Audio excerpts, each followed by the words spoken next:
আমার সাথে স্যারের পরিচয়টা আসলে সর্বপ্রথম হয় স্যারের অফিসে।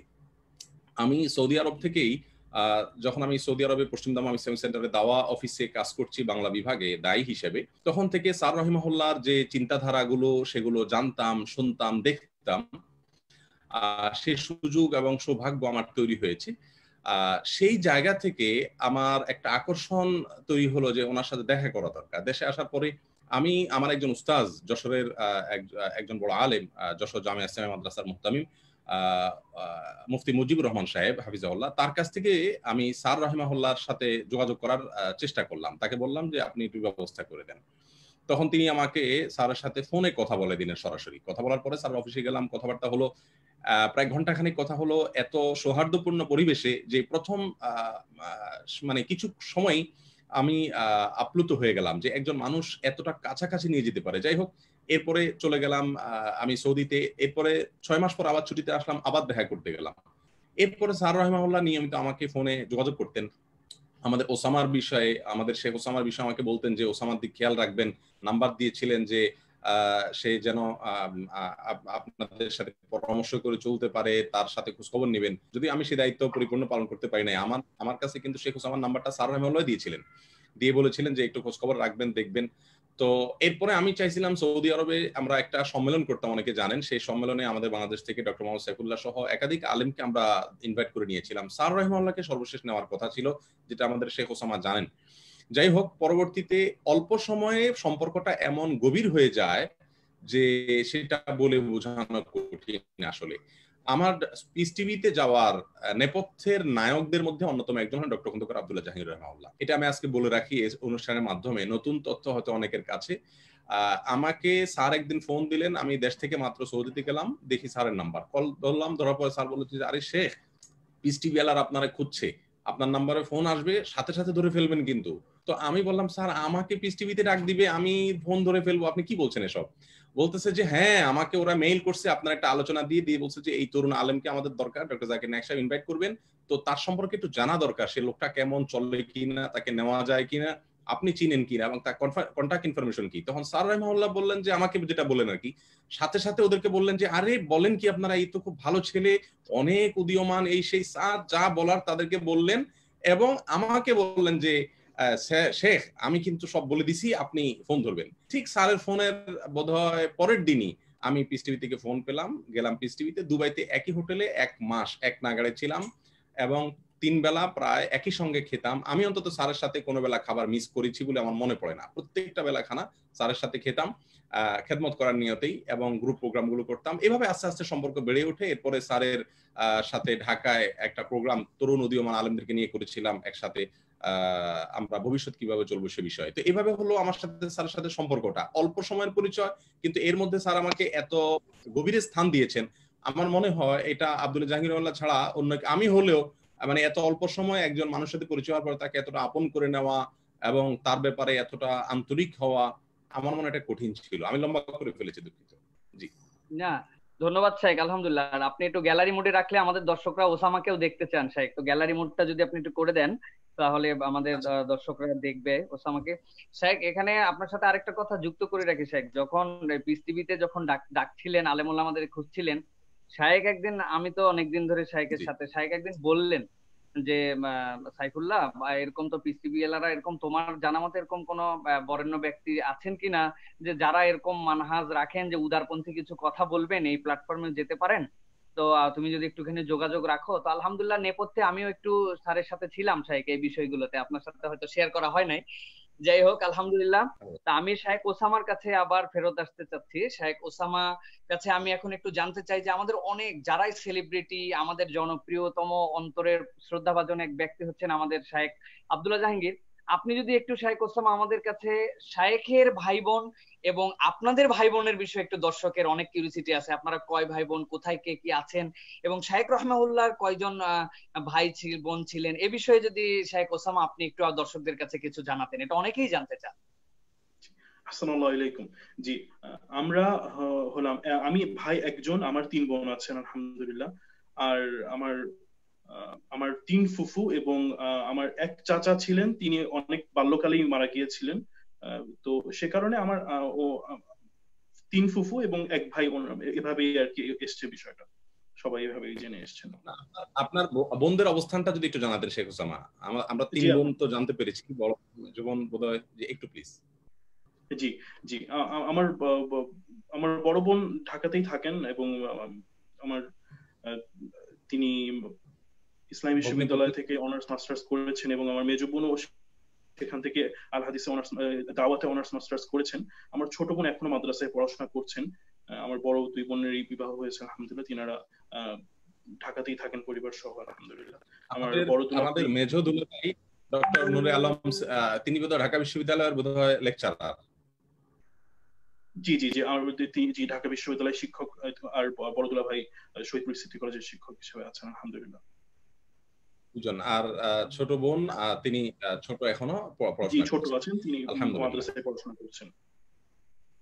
আমি একটু ইন্টারফেয়ার করি, আপনার আম্মার শরীরের অবস্থা কেমন এখন? আমাদের দর্শকদের অনেকেরই নিশ্চয়ই জানতে চাওয়া হবে স্যার রাহিমাহুল্লাহর ওয়াফাতের পরে আপনার আম্মা জান কেমন আছেন এখন সব মিলিয়ে? আলহামদুলিল্লাহ, আল্লাহর রহমতে ভালো আছেন আলহামদুলিল্লাহ। কিছু তো অসুস্থতা কিংবা কিছু কষ্ট এগুলো থাকেই, তবে আল্লাহ সার্বিকভাবে আল্লাহ রাখছেন আলহামদুলিল্লাহ, ভালো রেখেছেন আলহামদুলিল্লাহ। জি শেখ আব্দুল্লাহ সাইফুল্লাহ, আমার মনে হয় ব্যক্তিগত বিষয়গুলো শেখ ওসামার কাছ থেকে আরো জানা।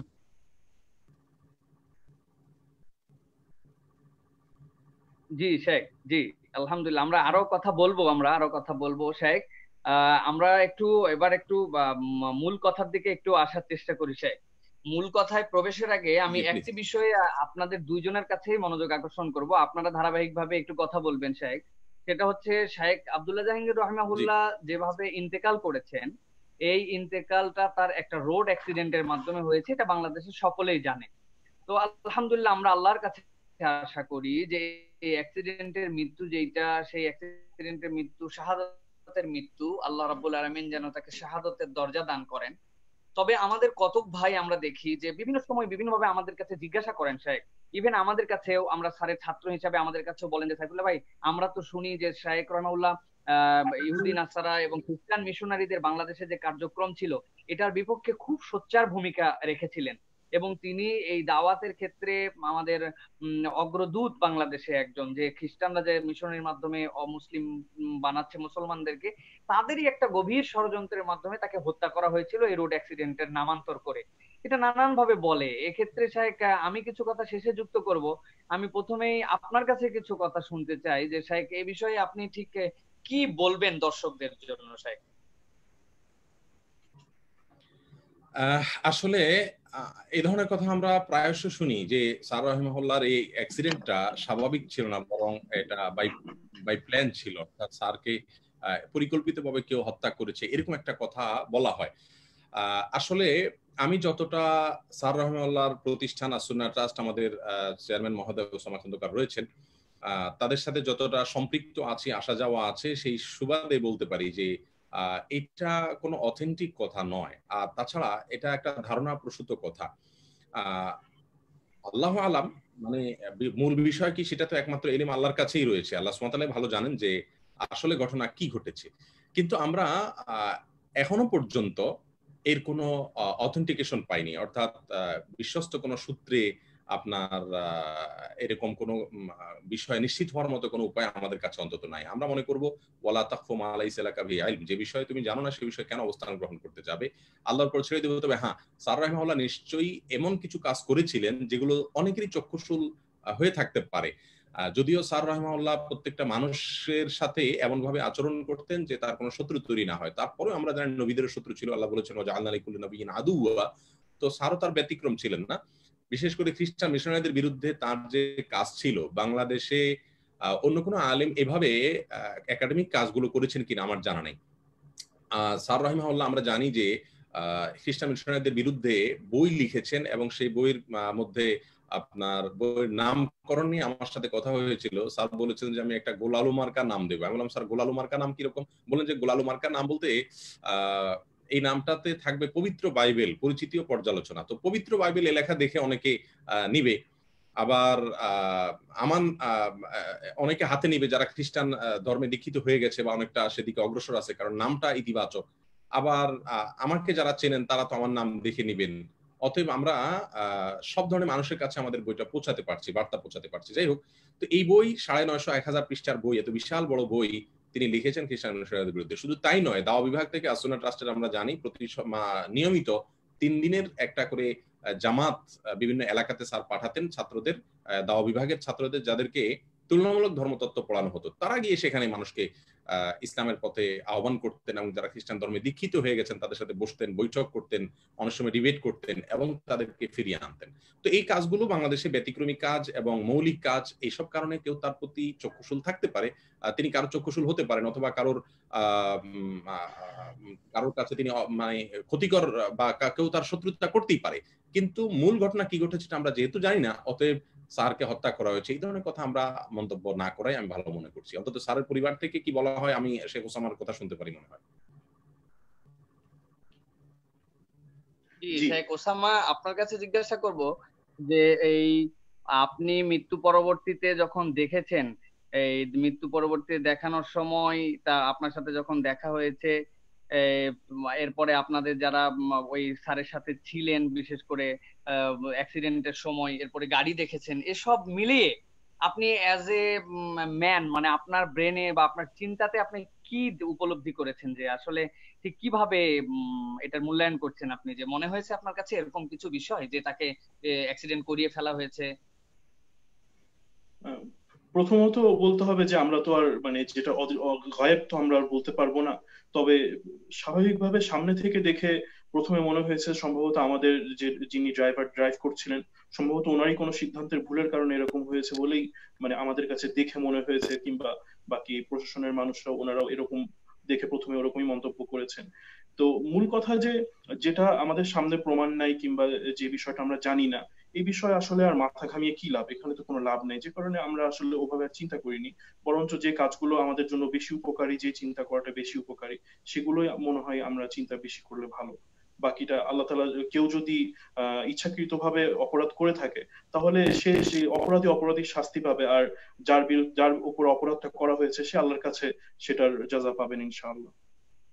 আপনি আসলে অনেক সুন্দর, আপনি আল্লাহ রাব্বুল আলামিন আপনাকে আপনার পিতার স্থলাভিষিক্ত করার তৌফিক দান করেন। ঠিক স্যারের মতো করেই কিন্তু শাইখ আমাদের ওসামা কথাগুলো বলেছেন। শাইখ, আমরা এবার মতই হয়ে আলহামদুলিল্লাহ।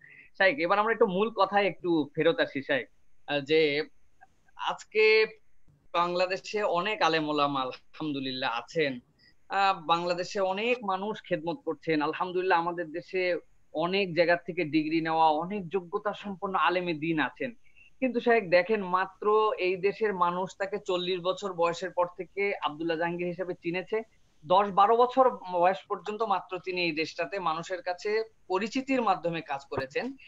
ইভেন আজকেও আমার কাছে আমার লাইভে আসার পরে মেসেজ দিয়েছে রাহিমাহুল্লাহ লেখা দেখে একজন, যে শাইখ আমি তো সব সময় কথা শুনি, আমি তো জানতাম যে আমাদের ওস্তাদ বোধহয় হায়াতে আছেন, আমি তো জানি না তিনি মারা গেছেন, তিনি আমাদের কাছে এত প্রাণবন্ত। তো তারা আমার কাছে এই জন্য জিজ্ঞাসা করছেন যে একটা মানুষ এই অল্প সময়ে কি গুণের দ্বারা তিনি এই পর্যন্ত এই জনপ্রিয়তায় আসলেন, মানুষের অন্তরের মধ্যে তিনি প্রবেশ করে গেলেন। প্রত্যেকটা মানুষ তার সবচেয়ে বড় নিন্দুক, যে তার সবচেয়ে বড় সমালোচনা, বাংলাদেশে যত লোকের সমালোচনা হয় শাইখ, আমরা দেখতে পাই তাদেরকে খুব খিস্তি খেউর করে সমালোচনা করা হয়, কিন্তু আব্দুল্লাহ জাহাঙ্গীরের চূড়ান্ত সমালোচক যিনি, তার সমালোচনার ক্ষেত্রে আমি দেখেছি শাইখ অনেক শ্রদ্ধা করে, ভক্তি করে, তার ক্ষেত্রে অন্তত আদব রক্ষা করে তার সমালোচনা করেন। তা আমি আপনার কাছে জানতে চাবো, এবং আমাদের সাথে সম্ভবত তাকওয়া মসজিদের সম্মানিত খতিব, আমাদের অত্যন্ত জনপ্রিয় একজন বাংলাদেশের আলেমে দ্বীন এবং মিডিয়া ব্যক্তিত্ব সাইফুল ভাইও যুক্ত হয়েছেন, শেখ সাইফুল ইসলাম। আমি প্রথমে আপনার কাছে একটু জানতে চাই শেখ, আপনি যদি আপনার খুব সংক্ষিপ্ত ভাবে, আমরা কথা বেশি দূর আগাবো না, যে তার এই জনপ্রিয়তার নেপথ্যটা কি এবং কি কারণে মানুষের অন্তরের মধ্যে শাইখ রাহিমাহুল্লাহ এইভাবে প্রবেশ করলেন। জি, জাযাকুমুল্লাহ খায়ের। আমি শেখ সাইফুল ইসলাম ভাইকে বলবো যে আমাদের স্যার রাহিমাহুল্লাহর জেনে নিন যে প্রোগ্রামটা ছিল ইসলামিক টিভিতে এবং সবচেয়ে জনপ্রিয় প্রোগ্রাম, সেখানকার যে উপস্থাপক ছিল 3 জন, আমাদের শেখ সাইফুল ইসলাম ভাই, শেখ মাহমুদ হাসান ভাই এবং মুফতি আবুল কালাম জাকারিয়া। তাদেরকেও লিঙ্কটা পাঠিয়ে দেওয়ার জন্য অনুরোধ করছি সাইফুল ইসলাম ভাইকে, আপনি একটু তাদেরকে যুক্ত করার চেষ্টা করুন। আর আবুল্লাহ সাইফুল্লাহ ভাই, আমাকে আপনি যে পয়েন্টটায় কথা বলতে বলেছেন, আমার মনে হয় আমাদের দর্শকরা সবচেয়ে বেশি কথা শুনতে চায় আমাদের শেখ ওসামার কাছ থেকে। আমি কথা বলবো ইনশাআল্লাহ। এখানে মন্তব্যে দেখতে পাচ্ছি শেখ ওসামা সম্পর্কে জানতে চেয়েছেন মানুষ, যিনি বিয়ে করেছেন কিনা। শেখ ওসামা, আপনি কি বিয়ে করেছেন? জি আলহামদুলিল্লাহ, আলহামদুলিল্লাহ 2 বছর মতন হলো আলহামদুলিল্লাহ। বাচ্চা কাচ্চা আছে নাকি শাইখ ওসামার কোনো? বাচ্চা, জি আলহামদুলিল্লাহ, জি আলহামদুলিল্লাহ একটি কন্যা সন্তান আছে আলহামদুলিল্লাহ। একজন মেয়ে সন্তান আল্লাহ তাআলা দিয়েছেন আলহামদুলিল্লাহ। জি, আমাকে যে কথাটা বলেছেন শেখ আব্দুল্লাহ সাইফুল্লাহ ভাই, সংক্ষেপে বলে ফেলি। স্যার রাহিমাহুল্লাহর জনপ্রিয়তা আমি বলবো না, দুঃখিত, জনপ্রিয়তা এই শব্দটা চাইতে স্যার, আমার মনে হয় স্যার যে ভালোবাসা পেয়েছেন সেটা তার চাইতে অনেক ঊর্ধ্বে। জনপ্রিয়তা একটা সস্তা শব্দ, মানে জনপ্রিয়তা কিন্তু আজকাল অনেকেই পায়। স্যার রাহিমাহুল্লাহর জন্য যে ভালোবাসাটা ছিল, সেই ভালোবাসাটার জন্য ভিন্ন কোনো শব্দ আমার মনে ব্যবহার করতে হবে। যাই হোক, কেন তিনি মানুষের অন্তর জয় করতে পেরেছিলেন, আমার মনে হয় কয়েকটা পয়েন্ট। এক নম্বর হলো, তিনি কোরআন এবং সুন্নাহর যে সমস্ত বর্ণনাগুলো আমরা পাই, একজন মানুষ যেমনটি হওয়ার কথা, স্যার রাহিমাহুল্লাহ ঠিক সেরকম একটা পর্যায়ে ছিলেন। যার কারণে স্যার রাহিমাহুল্লাহর মধ্যে বিনয় ছিল, তার ভিতরে উত্তম আচরণ ছিল, তার ভিতরে আপনার কিতাবে যেগুলো আমরা পাই সেগুলোর বাস্তব নমুনা দেখতে পেতাম। এটা ছিল তার জনপ্রিয়তার একটা বড় দিক। তিনি বিনয়ী মানুষ ছিলেন, বিনয়ের ভান করা মানুষ ছিলেন না। আজকাল আমরা সবাই কিন্তু বিনয়ের ভান করতে পারি, এটা সবাই পারি, কিন্তু প্রকৃত বিনয়ী মানুষ স্যার ছিলেন। এবং স্যারের মুখে যে ঝুলন্ত হাসিটা ছিল, সে হাসিটা কোনো মেকি হাসি ছিল না, সে হাসিটা ছিল একেবারে ন্যাচারাল হাসি। অন্তঃস্থল থেকে যে হাসতেন সেটা মানুষ দেখে বুঝতে পারত। এটা একটা বিষয়। আর এর বাইরে একটা বিষয় হলো, স্যার রাহিমাহুল্লাহর ভিতরে উম্মার প্রতি দরদ ছিল। তিনি কোনো গ্রুপ বা বলয়ের হয়ে কাজ করতেন না, তিনি সকলের হয়ে কাজ করতেন। কোনো প্রান্তিকতা তার ভেতরে ছিল না। আমরা অনেকে আজকাল যারা প্রান্তিকতা পরিহার করে চলতে চায় তাদেরকে বলি যে তারা আপনার সুবিধাবাদী, এটা অনেকে বলেন।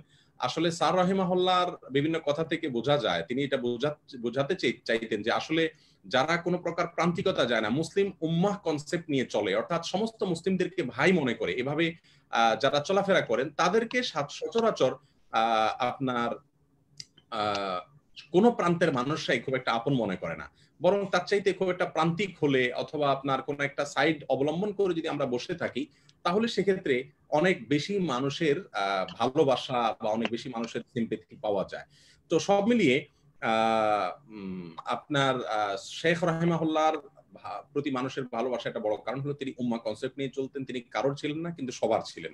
তো এই গুণগুলো তার ভিতরে অনেক বেশি ছিল। আল্লাহ তাআলা তাকে কবুল করুন। এবং উম্মাহর প্রতি দরদি ছিলেন, দরদটা ফুটে উঠতো কথাবার্তার মাধ্যমে।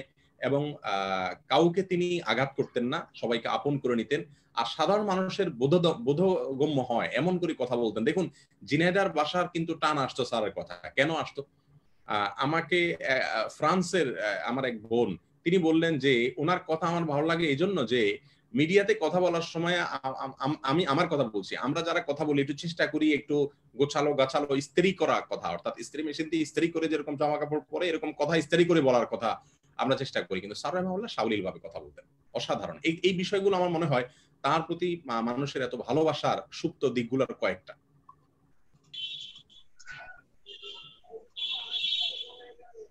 জি শেখ, আমাকে শুনতে পাচ্ছেন? আলহামদুলিল্লাহ শেখ, আপনাকে কথার ফাঁকে বলি শেখ, দর্শক গ্যালারি মুডটাতে বেশি প্রেফার করছে, আপনি একটু গ্যালারি মুড দিয়ে রাখলে একটু, দর্শক বারবার আমাদের কাছে কমেন্টে দিচ্ছে যে আপনি গ্যালারি মুড রাখবেন।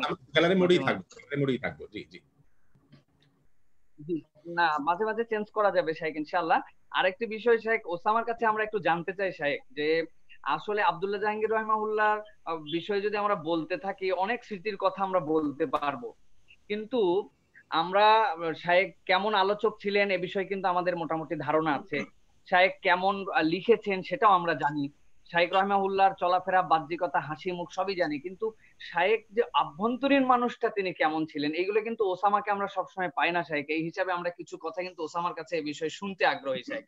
আমরা ওসামার কাছে একটু শুনতে চাই যে ওসামা শায়েখ রহিমাহুল্লাহর সাথে যখন খেতে বসতেন, টেবিলে বসতেন, যখন খেতেন, এই সময়গুলোতে তিনি বাসার লোকজনের সাথে ঠিক কিরকম মেলামেশা করতেন, তার অভ্যন্তরীণ আব্দুল্লাহ জাহাঙ্গীর কেমন ছিলেন, এটা যদি আমাদের কাছে একটু শাইখ ওসামা একটু উপস্থাপন করতেন। জি, জাযাকুমুল্লাহ খায়ের।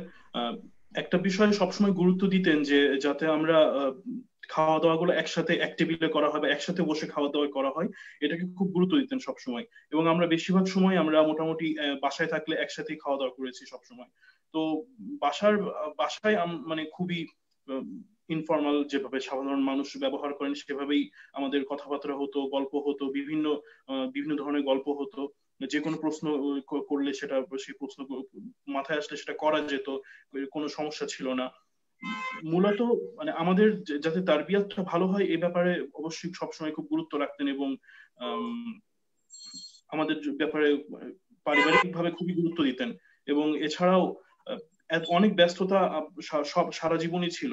সেই সৌদি আরবে যখন শিক্ষা জীবন ছিল সেই সময় থেকে শুরু করে একদম সারা জীবনের শেষ পর্যন্তই পরিবারকে বিভিন্ন সময় দেওয়ার চেষ্টা করতেন এবং নিয়মিতই বিভিন্ন পরিবারের সাথে সময় দেওয়া, বাহিরে যাওয়া, ঘুরতে যাওয়া সহ পারিবারিক যে বিষয়গুলো এগুলো সব সময়তেই গুরুত্ব দিয়েছেন। শাইখ ওসামা, আপনার কাছে একটা অফ দা টপিক একটা জিনিস আপনার কাছে একটু বলে রাখি। আমাদের অনেক দর্শক বলছেন যে শাইখ রহিমাহুল্লাহর মুখে আমরা সব সময় হাসি ভরা মুখ দেখতাম, কিন্তু শাইখ ওসামা খন্দকার রোজার কারণে নাকি অন্য কোনো কারণে অথবা পিতার স্মৃতি মনের মধ্যে চলে আসার কারণে কিনা একটু গম্ভীর আমাদের শাইখ ওসামা। আসলে কি শাইখ ওসামা সত্যি গম্ভীর নাকি আজকের এই প্রোগ্রামের কারণে শাইখ ওসামা গম্ভীর? দোয়া করবেন আল্লাহ যাতে ভালো মানুষ করেন এবং রাসূল সাল্লাল্লাহু আলাইহি ওয়াসাল্লামের সুন্নত যে বিষয়গুলো আছে সেগুলো মেনে চলার তৌফিক দান করেন এবং ইবতিসাম বা হাসি মুখ থাকা একটা সুন্নতের অংশ যেটা সবসময় পালন করেছেন। আরেকটা কথা আমাদের জিজ্ঞাসা করতে চাই এই ফাঁকে। জি জি শাইখ ওসামা, আরেকটা কথার সাথে আপনার সাথে একটু যুক্ত করতে চাই, আপনার কাছে এই পর্বটা একটু শেষ করে দিবে বিষয়। সেটা আমাদের এক দর্শক জিজ্ঞাসা করেছেন যে শাইখ রহিমাহুল্লাহ তো বাহিরে খুব হাসি খুশি ছিলেন, কিন্তু আপনাদেরকে কি কখনো শাসন করার ক্ষেত্রে আপনাদেরকে পিটন লাগাইছেন কিনা আর কি শাইখ? ছোটবেলা আপনার স্মৃতিতে এরকম কোনো মায়ের খাওয়ার স্মৃতি আছে শাইখের হাতে? না, মূলত মানে হাসি খুশি বিষয়টা মানে একটা বিষয় যে উনি ভিতরে যেরকম বাহিরে যেরকম মানে মানুষের সাথে যেরকম ছিলেন মানে ভিতরে অনেকটা সেরকমই ছিলেন তিনি। মানে এটা হচ্ছে সার্বিক মৌলিক কথা।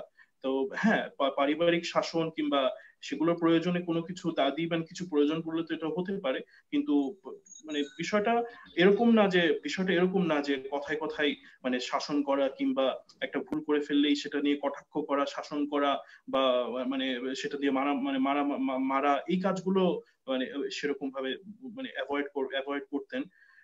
একটা বিষয় যে আমরা তো ছোটবেলা থেকে অবশ্যই অনেক ভুল করেছি বা আমরা অলস বা আমাদের বিভিন্ন দোষ ত্রুটি অবশ্যই রয়েছে। তো এই দোষ কোনো একটা ভুল করলেই এটার জন্য সাথে সাথে বকা দিয়া বা সাথে সাথে তিরস্কার করা, কটাক্ষ করা বা সাথে সাথে মার দেয়া এই বিষয়গুলো তিনি অ্যাভয়েড করতেন এবং যেভাবে করলে একটা ছোটরা যেভাবে করলে তার মাথায় ঢুকবে কিংবা সে উৎসাহ পাবে এই বিষয়গুলো খেয়াল রাখতেন। আর ওই যে কোনো বিষয় হতাশ করতেন না।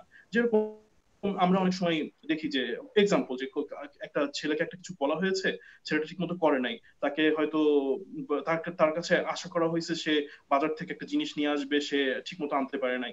তো দেখা যায় যে তাকে তিরস্কার করা হলো, বাবা তুমি জিনিসটা কি করতেছো না করতেছো, কিছু পারো না, বা এই যে হতাশ করে দেয়া, তিরস্কার করা এই বিষয়গুলো একেবারে করতেন। আলহামদুলিল্লাহ, আমি এখন শাইখ আহমদুল্লাহর কাছে যাচ্ছি। শাইখ আহমদুল্লাহ, বাকি বিষয়গুলো একটু আমাদের কাছে যদি আপনার দৃষ্টিভঙ্গি থেকে কিছু আপনি বলতেন।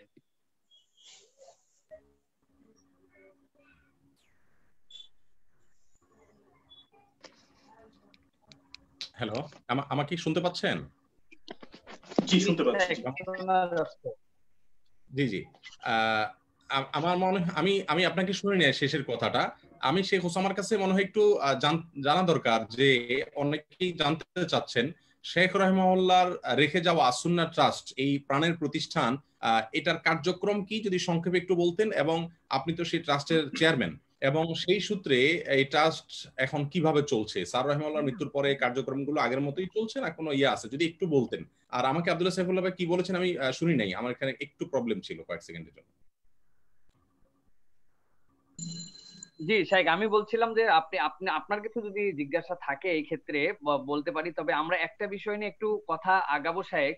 এই বিষয়টা সবচেয়ে বেশি যে উম্মার ঐক্য নিয়ে স্যারের যে ভাবনা, এই ভাবনায় বর্তমান প্রজন্মের আমাদের যারা এই যে এত হাজার হাজার লোক আমাদের সাথে লাইভে সম্পৃক্ত হয়েছেন, আমরা কেবল স্যারের পরিবার না বলে আমরা যদি একটু এফেক্টিভ কিছু মানুষকে দিতে পারতাম যে উম্মার ঐক্য নিয়ে স্যারের ভাবনায় এ প্রজন্মের আলেমদের করণীয় কি, এবং এ প্রজন্মের যারা আছেন আমরা এটাকে কিভাবে গুছায় সামনে নিয়ে যেতে পারি, এ বিষয়ে আমাদের কিছু দিক নির্দেশনা দরকার। আমরা তার আগে ওসামার কাছ থেকে, শাইখ ওসামার কাছ থেকে তার কথাটি শুনে আছি। জি, জাযাকুমুল্লাহ খায়রান। যে আমাদের প্রতিষ্ঠানে আলহামদুলিল্লাহ এখন আসুনা ট্রাস্টের কার্যক্রমের ভিতরে আছে যে আমাদের কার্যক্রমের ভিতরে আছে আমাদের হিফজ মাদ্রাসা আছে ছেলেদের এবং মেয়েদের, আমাদের কিতাব বিভাগ মাদ্রাসা আছে ছেলেদের এবং মেয়েদের, এবং যেটার সাথে শেখ ওতপ্রোতভাবে জড়িত, এবং শেখ আলহামদুলিল্লাহ আমাদের শেখ আহমদুল্লাহ হাফিজাহুল্লাহ শেখ অনেক সময় দিয়ে থাকেন যখনই সময় পান। এবং আমি শেখকেও অনুরোধ করবো হয়তো এই বিষয়ে আরেকটু বলার জন্য, যেহেতু শেখ এটার সাথে আলহামদুলিল্লাহ ইনভলভ আছেন। এবং সেই সাথে আমাদের দাওরা হাদিস পরবর্তী কিছু শিক্ষা কার্যক্রম আছে, তাখাসুস ফি উলুমুল হাদিস সহ আরো কয়েকটি তাখাসুসের কিছু কার্যক্রম আছে, যেটা বিশেষভাবে বিশেষায়িত করার জন্য যেই মূলত প্রকল্পগুলি, এগুলো গেল শিক্ষা প্রকল্প বা সাধারণ যেটা প্রাতিষ্ঠানিক শিক্ষার প্রকল্প।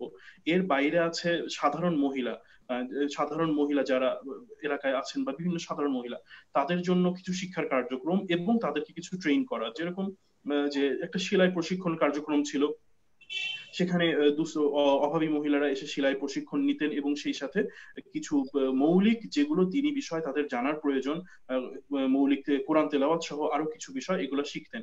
এবং সেই সাথে বয়স্কদের শিক্ষা কার্যক্রমের বিষয়ে চিন্তা ছিল এবং এখনো টুকটাক কিছু আছে। এবং অন্যান্য আরো শিক্ষা প্রকল্পের ভিতরে রয়েছে আমাদের মুহতারাম ইমাম এবং উলামায়ে কেরাম যারা আছেন তাদেরকে নিয়ে বিভিন্ন সময় বিভিন্ন প্রোগ্রাম আয়োজন, এগুলা মোটামুটি শিক্ষা কেন্দ্রিক রয়েছে। এর বাইরে দাওয়াতি কাজ রয়েছে কিছু, যেরকম এর আগেও খ্রিস্টান মিশনারিদের কার্যক্রম ছাড়া অন্যান্য বিভিন্ন কার্যক্রমের জন্য দাওয়াতি কাজের জন্য আমাদের উলামায়ে কেরামগণ তালেবুল ইলমদের নিয়ে বিভিন্ন এলাকায় এই কার্যক্রম করেছেন এবং করছেন আলহামদুলিল্লাহ। তো এগুলো হচ্ছে শিক্ষার কার্যক্রম। এর বাহিরে রয়েছে শুধুমাত্র একান্তই মানুষের সাহায্য করার মতো কিছু বিষয় আছে, সামাজিক কল্যাণের জন্য কিছু বিষয় রয়েছে। তো আলহামদুলিল্লাহ কার্যক্রমগুলা, এবং এই সাথে আছে আগে ছিল যেটা সব থেকে বেশি, যে মিডিয়ার কার্যক্রম। আমাদের অনেক প্ল্যান ছিল তো তখন, অনলাইনে বিভিন্ন প্রোগ্রাম সহ অনেক প্ল্যান ছিল, অনেকগুলা হয়েছে, অনেকগুলা হয়তো হয়নি, আল্লাহ তাআলার ইচ্ছা। তো আলহামদুলিল্লাহ এখন শিক্ষা কার্যক্রম, সামাজিক কার্যক্রমগুলো আলহামদুলিল্লাহ চলছে, আল্লাহ তাআলা চালাচ্ছেন। শিক্ষা কার্যক্রম আলহামদুলিল্লাহ ক্রমান্বয়ে উন্নতির দিকে যাচ্ছে। আল্লাহ তাআলা যাতে আরো উন্নতি দান করেন, এই জন্য আমরা সবাই দোয়া করব এবং সবার কাছে দোয়া চাই ইনশাআল্লাহ। আমি একটু অ্যাড করে এরপরে আমাদের আব্দুল্লাহ সাইফুল্লাহ ভাইয়ের কাছে আমি জানতে চাইবো যে আপনার সাথে স্যারের সম্পর্কটা ছাত্রত্ব, আমি জানি আপনি স্যার আত্মীয়তা এবং আপনার সবগুলো মিলিয়ে একটু যদি আপনি তুলে ধরতেন। আমি আসুনা ট্রাস্টের কার্যক্রম আমাদের চেয়ারম্যান মহোদয়ের মুখ থেকে শুনলাম কাছ থেকে। আমি আমাদের দর্শকদেরকে আরেকটু জানিয়ে রাখতে চাই, আমরা প্রতিষ্ঠিত যে প্রতিষ্ঠান সেটার বর্তমান চেয়ারম্যান ওসামা খন্দকার তিনি বলেছেন, সেখানে স্যার রাহিমাহুল্লাহ যা করেছেন, অর্থাৎ যে কাজগুলো কার্যক্রমগুলো তিনি শুরু করে দিয়ে গেছেন, সেটা কিন্তু সেই কার্যক্রমগুলো নতুন করে আরো গতি পেয়েছে। আপনারা অনেকে হয়তো জেনে খুশি হবেন, স্যার রাহিমাহুল্লাহ থাকতে 4 তলা বিশিষ্ট একটা ভবন শুধু ছিল আসুনা ট্রাস্টের, আর মাদ্রাসার জন্য 2 তলা বিশিষ্ট একটা ভবন ছিল, একটা মসজিদ ছিল। এরপরে এখন আলহামদুলিল্লাহ এমন একটা ভবন হয়েছে যেটা একটা বড় বিশ্ববিদ্যালয় চলতে পারে, এত বিশাল একটা ভবন হয়েছে, সম্ভবত 5 তলা বিশিষ্ট আমি ভুল না করে থাকি। এবং সেই সাথে আরো জায়গা কেনা হয়েছে, সেখানে মেয়েদের মাদ্রাসা করার প্ল্যান করা হচ্ছে। সব মিলিয়ে বিশাল বড় একটা শিক্ষা যজ্ঞ সেখানে চলছে আলহামদুলিল্লাহ। মানে দাওয়া বিভাগ থেকে দায়ী তৈরি করা হচ্ছে, আবার হাদিস বিভাগ থেকে হাদিস স্পেশালিস্ট তৈরি করা হচ্ছে। সেই সাথে মাদ্রাসা বিভাগের উপদেষ্টা আমি আসুনা ট্রাস্টের, সেই সূত্রে আমি বলতে পারি মাদ্রাসার গভীরভাবে ভেতরকার কথাগুলো আমি জানি। ওই অঞ্চলে, যশোর, ঝিনাইদহ, কুষ্টিয়া অঞ্চলে এরকম প্রতিষ্ঠান, এই মানের মাদ্রাসা বিশেষ করে ঝিনাইদহ, কুষ্টিয়াতে, ঝিনাইদহ জেলাতে একেবারেই বিরল। অত্যন্ত উঁচু মাপের আপনার পড়াশোনা, ওলামায়ে কেরাম তত্ত্বাবধান করছেন যারা খুবই যোগ্যতা সম্পন্ন। আমি ব্যক্তিগতভাবে আপ্লুত কিছুদিন সেখানে জড়িত হয়ে। আল্লাহ তাআলা উত্তরোত্তর উন্নতি দেখে আমি দোয়া করি স্যার প্রতিষ্ঠানের। এবং স্যারের সেবামূলক কাজগুলো সম্পর্কে আমাদের অনেকের জানা নাই। স্যার কিন্তু প্রচুর সেবামূলক কাজ করতেন এবং সেগুলো এখনো চলছে। সেলাই প্রশিক্ষণের কথা আমাদের ওসামা খন্দকার বলেছেন।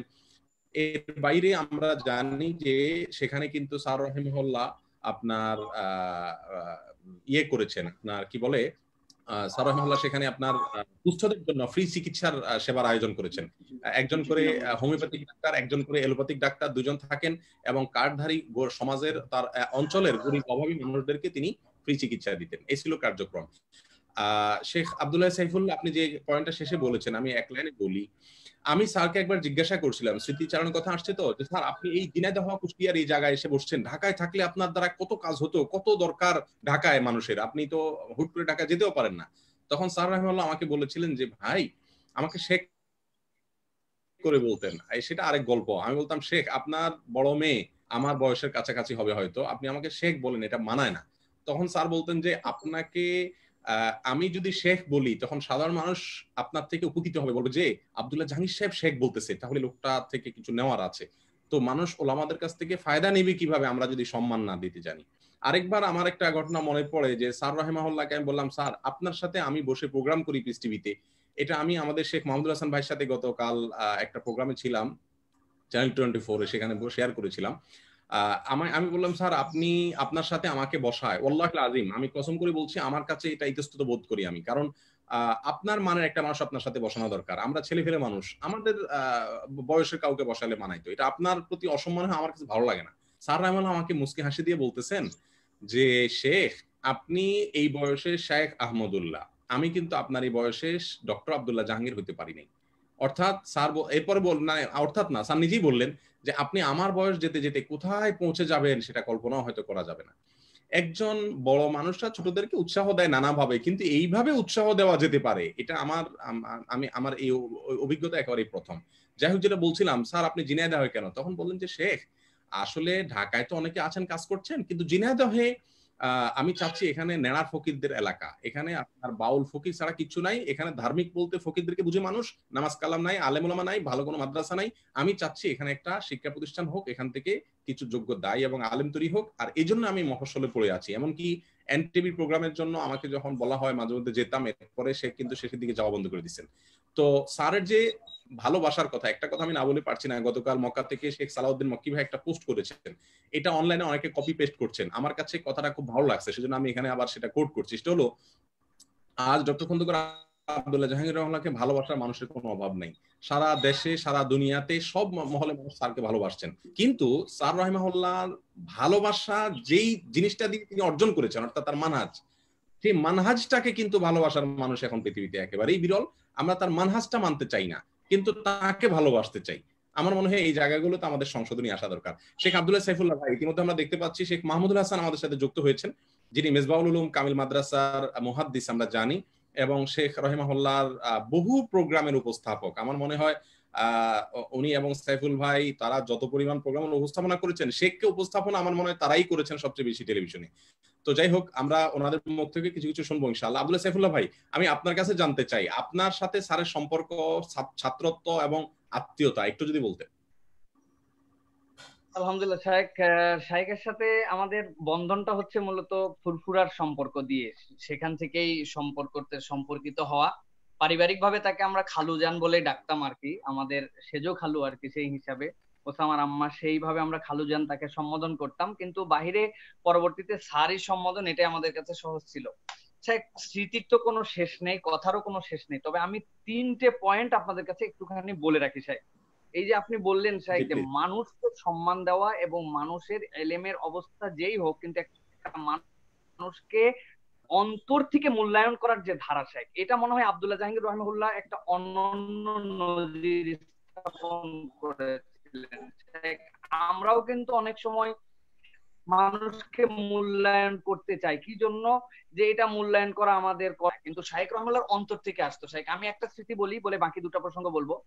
একবার একটা মাহফিলে শাইখের সাথে যাচ্ছি, আমি ইউনিভার্সিটিতে তখন ছিলাম, ইউনিভার্সিটি থেকে আমাকে শাইখের গাড়িতে করে আমাকে তুলে নিয়ে যেতেন। নাটোরের কাছাকাছি যখন পার হচ্ছে, এই সময় একটা বিরাট অ্যাক্সিডেন্ট থেকে আমরা বেঁচে গেলাম, একটা মানুষ দ্রুত পার হয়ে গেল। তো আল্লাহু আকবার, খুবই ভয়ঙ্কর একটা পরিবেশ পার হলো। তো এই পরিবেশ পার হওয়ার পরে শাইখ হঠাৎ করে, আমরা একটু সবাই চিন্তায় ছিলাম যে আল্লাহু আকবার, কি হয়ে যেতে পারতো এক্ষুনি। তো একটু পরে শাইখ আমাকে বলতেছেন যে সাইফুল্লাহ, আমি সামনের সিটে বসা, শাইখ ওই সময় পিছনে বসতেন, যে বাবা আমি তো কতগুলা বই লিখে ফেললাম, তুমি বলো তো আর কি বই লিখা যায়। আমি তো শাইখ ঘেমে যাওয়ার মতো অবস্থা। আমি সাইফুল্লাহর কাছে শাইখ জিজ্ঞাসা করছেন যে কি বই লিখা যায়, তা আমি চুপ করে আছি। আমি চুপ করে থাকার বলছে, বলো না, তুমি তো অনেক চিন্তা করো, তুমি একটু বলো। আমি সাহস করে বললাম শাইখকে যে শাইখ, আপনি তো আলহামদুলিল্লাহ ইহয়াউস সুনান লিখেছেন, আপনি তারপরে তখন ইহয়াউস সুনান আসছে, তখন রাহে বেলায়েতটা এসেছে, সহি ওজিফাটা ছোট করে এসেছিল শাইখের ওই সময়। আমি বললাম যে স্যার আমরা যখন বাসায় এই মেসে থাকি বা ইউনিভার্সিটি থাকি, রাত্রেবেলা আমাদের হচ্ছে ইসলামিক টিভি আমাদের অন হয়। ইসলামিক টিভিতে প্রত্যেক বুধবার কিংবা বৃহস্পতিবার, আমার মনে নাই, ডক্টর জাকির নায়েকের সাথে শ্রী শ্রী রবিশঙ্করের একটা প্রোগ্রাম হতো, যেটা আমরা অনেকেই জানি ডিবেট হতো। তো এই ডিবেটের শায়েখ আমাদের সাথে কতগুলো ছেলে ডিবেট দেখতে আসতো, এদেরকে জীবনে আমরা মসজিদে দেখি না শায়েখ, বিড়ি একটা খেয়ে বাইরে ফেলে দিয়ে কেবল আসছে, এসে দাঁড়ায় যখন শ্রী শ্রী রবিশঙ্করের কথা শেষ হতো, এরপরে যখন ডক্টর জাকির নায়েক কথা বলতে শুরু করতেন তার যুক্তি তার দলিলে, তখন আমাদের হলে মনে হতো যে আমরা লাইভ দেখতেছি, আমরা আমাদের ছেলেপেলেরা অতি সহ্যে আনন্দে তারা তালি দিয়ে ফেলতো। তো স্যার বললেন তুমি কি বুঝাতে চাও? আমি বললাম স্যার আমি এটা বুঝাতে চাই যে কম্পারেটিভ রিলিজিয়ানের কিছু বিষয় যদি থাকে, যে ইসলাম যে একটা শ্রেষ্ঠ ধর্ম, সে যদি প্র্যাকটিসিং মুসলিম নাও হয়, ইসলামের বিউটিটা অন্যদের ধর্মকে তুলনা করে উপস্থাপন করলে তারা কিন্তু সবাই খুশি হয়ে যায় সাহেব। তো এই জন্য আপনি যদি এরকম কিছু বই লিখতেন যে যেই বইটাতে মানুষ কম্পারেটিভ রিলিজিয়নে এরকম একটা উৎসাহ পাবে। তো স্যার বললেন যে সাইফুল্লাহ তোমার কথা যৌক্তিক, তবে আমি এরকম শুধু তুলনা নয়, আমি একটা অনন্য বইয়ের চিন্তা করছি সাহেব। সেই বইটাই কিন্তু আপনি যে বইয়ের কথা আলোচনা করছেন, যেই বইটা স্যার এই বাইন্ডিং এ দেখে যেতে পারেন নাই, এই বাইন্ডিং এ দেখে যাওয়ার জন্য ঢাকাতে রওনা হয়েছিলেন, এই প্রেসের এই বাইন্ডিং এর এই বইটা দেখার আগেই শাইখ রহমাউল্লাহ কিন্তু দুনিয়া থেকে চলে গেছেন, সেই ছিল হচ্ছে এই বই। আমি এটা স্মৃতিতে এই জন্য বললাম শাইখ, আমাদের মতো ক্ষুদ্র মানুষ এলেমে নাই আমলে নাই, তাদেরকে কি না স্যার মূল্যায়ন করতেন।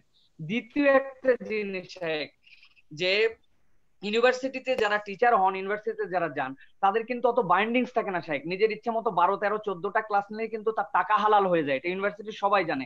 কিন্তু শাইখ আমাদের যখন ক্লাস নিতেন এমনও গেছে শাইখ 84টা ক্লাস নিয়ে একটা সাবজেক্ট শেষ করেছেন, যেটা ইউনিভার্সিটির ইতিহাসে বিরল ছিলেন। সুতরাং শাইখ রহমাউল্লাহ অনেক বড় দায়ী, অনেক লেখালেখি করতেন, অনেক ধরনের কাজের সাথে জড়িত ছিলেন, ট্রাস্টের সাথে। এর মানে তিনি যে ভালো টিচার বা ছাত্রদেরকে পড়াতেন না এরকম কিন্তু বিষয় নয়। এক রাত্রে অ্যাক্সিডেন্ট করে শাইখ চলে আসলেন, ডান পা ডান হাত ভেঙে গেল গাড়িতে, বিশাল অ্যাক্সিডেন্ট শাইখের। এর আগেও নিজে ড্রাইভ করছিলেন, কুয়াশার মধ্যে লেগে গেছে।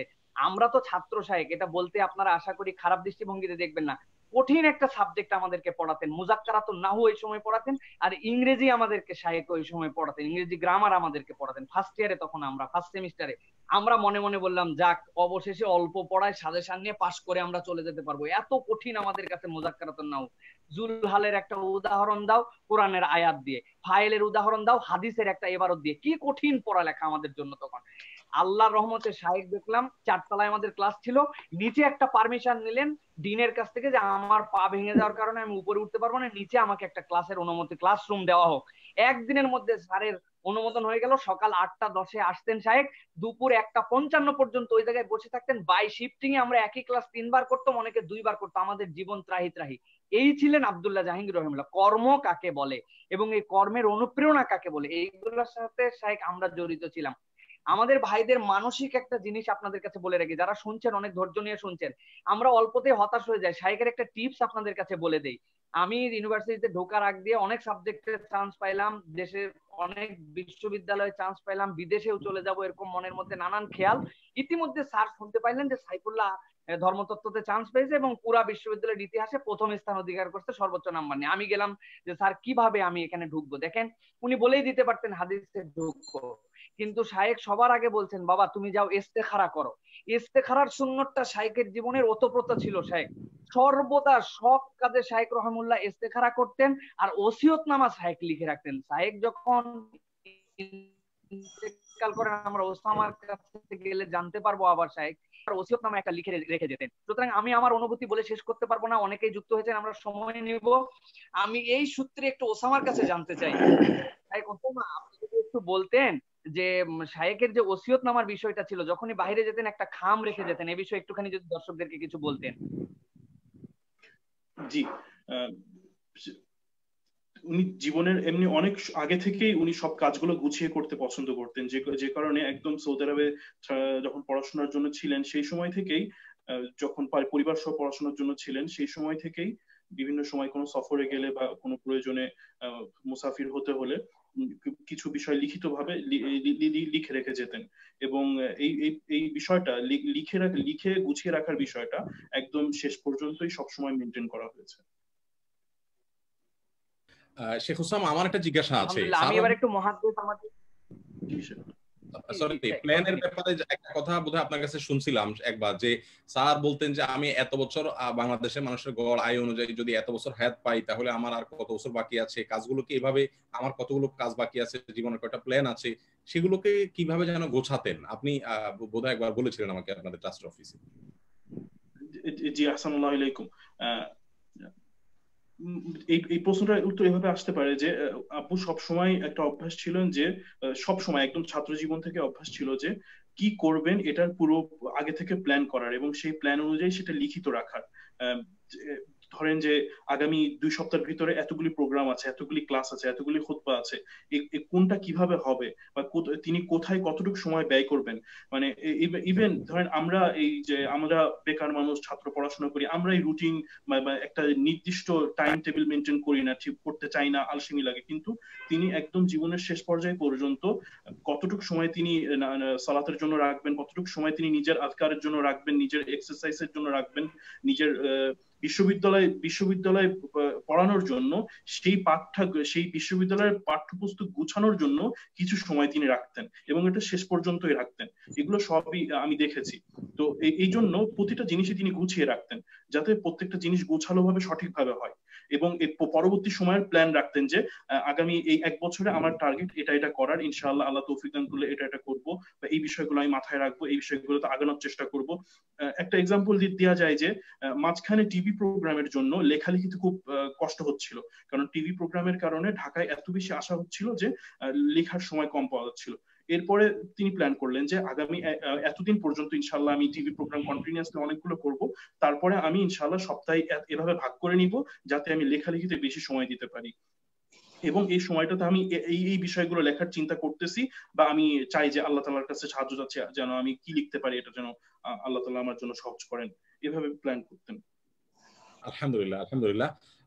আমরা মনে হয় শেখ সাইফুল ইসলাম ভাই এবং মাহমুদুল হাসান ভাইয়ের কাছ থেকে অন্তত কিছু একটা শব্দ সাউন্ড তো দর্শকরা শুনে, অন্তত কিছু একটা যদি ওনারা বলেন স্যার রহিমাহুল্লাহ সম্পর্কে। তার আগে আমি একটু বলি, আমাদের এক ভাইয়ের মন্তব্য আমি দেখেছি আমাদের পোস্টে, তিনি লিখেছেন যে এর মাধ্যমে আপনারা আব্দুল্লাহ জাহাঙ্গীর রহমাল্লাহর মৌন মৃত্যুবার্ষিকী পালন করছেন না তো।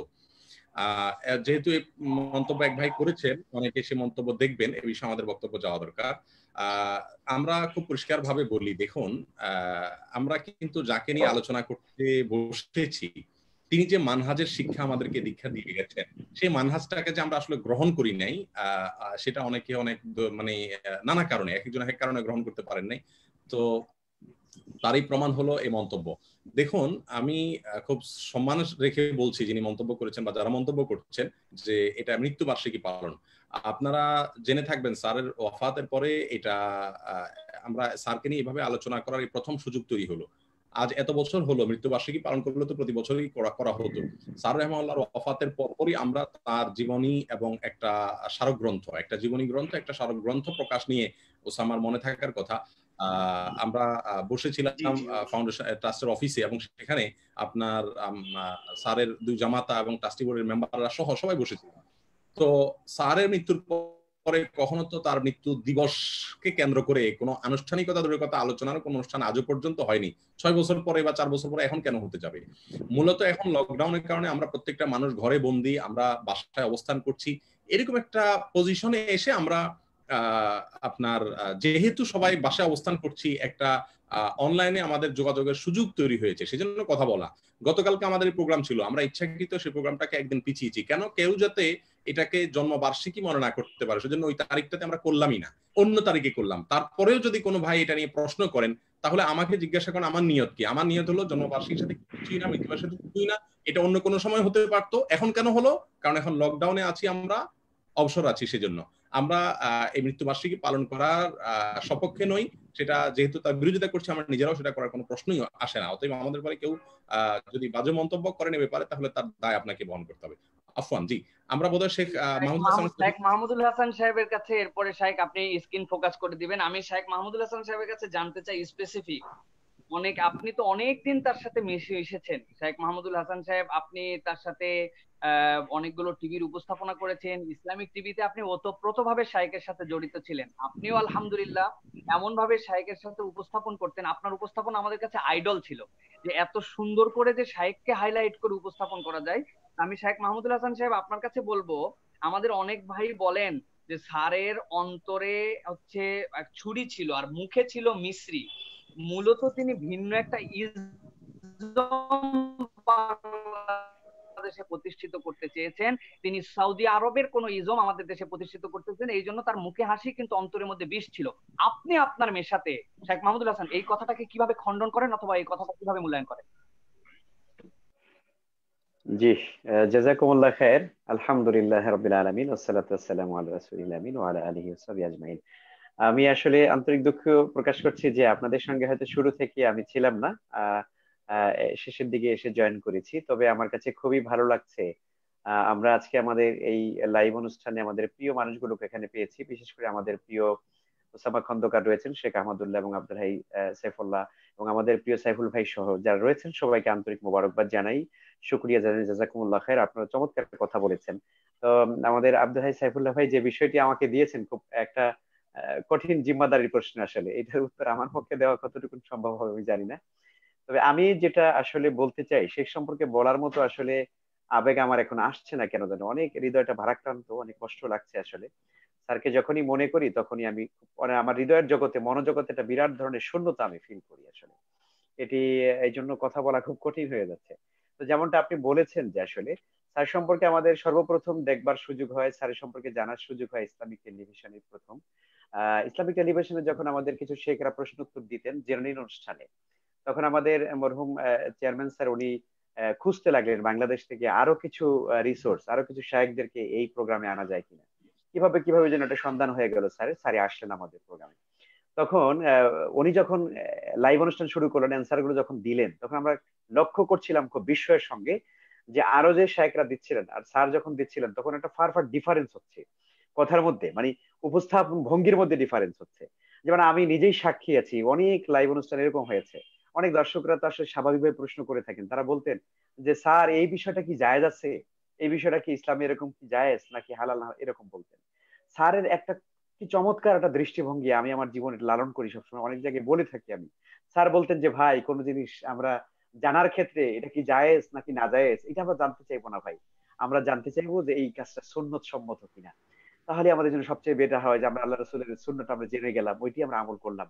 মানে এটা ছোট্ট একটা কথা একজন মানুষের কত বড় ধাক্কা লাগে, আপনি চিন্তা করে দেখুন যে একজন মানুষের কনসেন্ট্রেশন যদি এরকম যদি হয়, চিন্তাটা যদি এরকম হয় যে আমি যে কাজটা করতে চাই এই কাজটা রসুলের সুন্নাহ কি না, এটা আল্লাহ রসুল করেছেন কিনা, তাহলে কিন্তু এই ব্যক্তির জ্ঞানের যে একটা ব্যাপার, যে জ্ঞান গ্রহণ করার ক্ষেত্রে উনি কোন জায়গাটাকে সোর্স মনে করবেন, তাহলে কিন্তু ওনার কনসেপশনটা ক্লিয়ার হয়ে গেল। আলহামদুলিল্লাহ ইরু জাহাঙ্গীর স্যার কিন্তু আমাদের জেনারেল অনুষ্ঠানে কিন্তু এই কাজগুলো করতেন।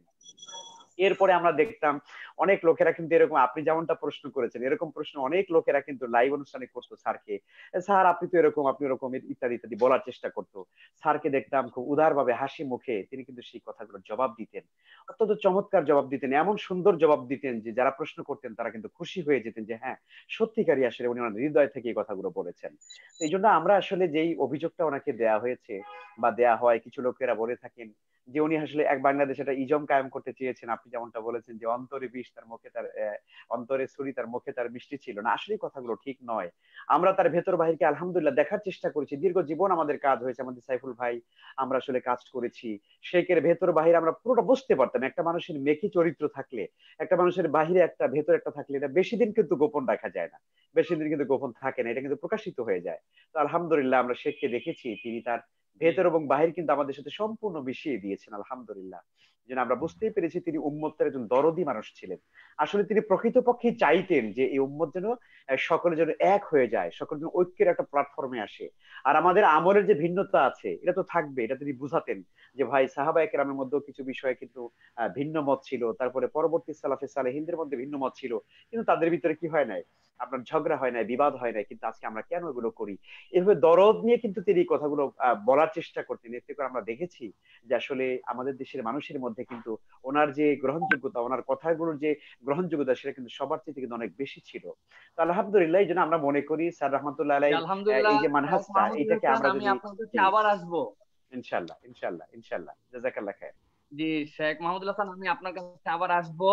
আমি আমি সাইফুল ইসলাম শেখ আমাদের সাথে যুক্ত হয়েছেন, তাকওয়া মসজিদের সম্মানিত সুযোগ্য খতিব, বাংলাদেশের সবচেয়ে জনপ্রিয়তম ইসলামিক প্রোগ্রাম যেটা এখন আমাদের, সেটি হচ্ছে আলোকিত জ্ঞানের সম্মানিত পরিচালক বলতে পারি, উপস্থাপক বলতে পারি, তার মাথা থেকেই সবকিছু আসে আলহামদুলিল্লাহ। তা আমি সাইফুল ইসলাম শাইখের কাছে জানতে চাই যে সাইফুল ইসলাম শাইখ, আপনি তো অনেকদিন ধরে শাইখের সাথে কাজ করেছেন, উপস্থাপনা করেছেন, আপনি কি কখনো কাউকে অথবা আপনি নিজে শাইখকে রাগিয়ে দিতে পেরেছিলেন? যে আমরা তো অনেক সময় অনেক ধরনের কাজ করি, হাসি মুখটাকে ত্যাগ করে ফেলি, কিন্তু সাইফুল ইসলাম ভাই আপনার কাছে জানতে চাই, আপনি কি স্যারকে রাগিয়ে দিতে বা কাউকে কোনো প্রশ্ন দিয়ে কোনো একটা ক্ষেত্রে রাগিয়ে দিতে দেখেছেন? আপনার কাছে একটু জানতে চাই অনুভূতিটা। সাইফুল জি, ইসলাম অনেক ভাই।